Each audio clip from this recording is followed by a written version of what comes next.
ஒன்றாயிருந்த மனிதன் மனதில் குழப்பம் ஏதுமில்லை. குடும்பம், மனைவி, அண்ணன், தம்பி, கூட்டம் சிறிதும் இல்லை.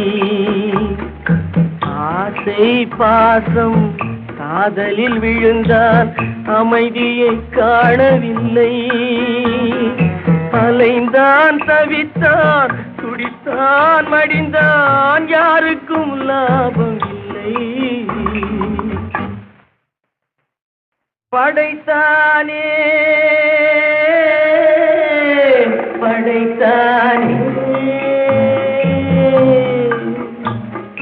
மனிதனை ஆண்டவன் படைத்தானே, வளர்த்தானே